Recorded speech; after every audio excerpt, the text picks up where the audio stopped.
Hello friends, అందరికీ నమస్కారం. Ration card ఉన్నవారు సెప్టెంబర్ 30 లోపు ఈ పని తప్పకుండా చేయాలి. కొత్త ఆర్డర్ వచ్చింది. ఈ విషయాలన్నీ మీకు పూర్తిగా అర్థం కావాలంటే ఈ వీడియోను చివరి వరకు చూడండి. అప్పుడే మీకు క్లారిటీగా అర్థం అవుతుంది. అదేవిధంగా చాలామంది వీడియో చూస్తున్నారు కానీ సబ్స్క్రైబ్ చేసుకోవడం మర్చిపోతున్నారు. మీరు సబ్స్క్రైబ్ చేసుకోవడం ద్వారా ప్రభుత్వ పథకాల గురించి ఎలాంటి అప్డేట్ వచ్చినా ముందుగా మీరే తెలుసుకోవచ్చు. రేషన్ కార్డుతో పాటు ఆధార్ కార్డు లింక్ తప్పనిసరి చేశారు. ఈ నిబంధనను 2017లో పీడీఎస్ అమలు చేసింది. రేషన్ కార్డు ప్రజల ప్రయోజనం, ఆర్థిక సాయం లేదా ఆహారం కోసం ఇవ్వబడుతుంది. రేషన్ కార్డుదారులు అనేక సౌకర్యాలు మరియు సౌకర్యాలను పొందుతారు.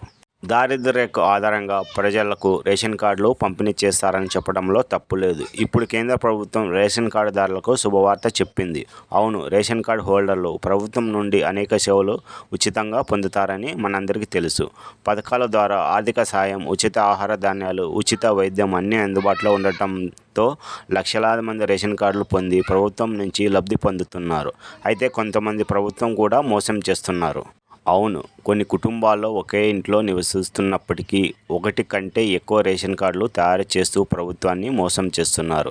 ఈ తరహా సమస్యలను తగ్గించేందుకు ప్రభుత్వాన్ని మోసం చేసే వారిపై కఠిన చర్యలు తీసుకునేందుకు ప్రతి ఒక్కరూ తమ రేషన్ కార్డు ఆధార్ కార్డుతో అనుసంధానం చేయాలని నిబంధనలను కేంద్ర ప్రభుత్వం అమలు చేసింది. ఈ నిబంధనలను 2017లో పీడీఎస్ అమలు చేసింది. కానీ నేటికి రేషన్ కార్డుదారులందరూ ఈ ఒక్క పని చేయలేదు. రేషన్ కార్డుకు ఆధార్ లింకు చేయడానికి జూన్ 30, 2024 చివరి తేదీ.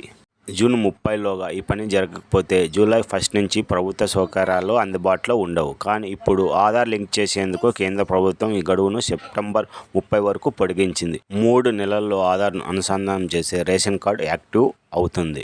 ఆన్లైన్లో రేషన్ కార్డుకు ఆధార్ను ఎలా లింక్ చేయాలి? ముందుగా మీ బ్యాంక్ అధికారిక వెబ్సైట్ను సందర్శించండి. హోమ్ పేజీలో లాగిన్ చేయండి. కేవైసీ ఎంపికను ఎంచుకోండి.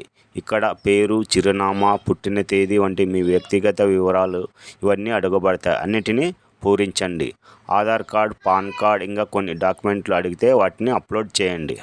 సబ్మిట్పై క్లిక్ చేయండి. ఇంత పని చేసిన తర్వాత మీ ఫోన్కి మెసేజ్ లేదా ఈమెయిల్ వస్తుంది. అదేవిధంగా చాలామంది వీడియో చూస్తున్నారు కానీ సబ్స్క్రైబ్ చేసుకోవడం మర్చిపోతున్నారు. మీరు సబ్స్క్రైబ్ చేసుకోవడం ద్వారా ప్రభుత్వ పథకాల గురించి ఎలాంటి అప్డేట్ వచ్చినా ముందుగా మీరే తెలుసుకోవచ్చు. ఈ వీడియో మీకు ఉపయోగపడుతుంది అనుకుంటే మీరు వాట్సాప్ గ్రూపుల్లో షేర్ చేయండి.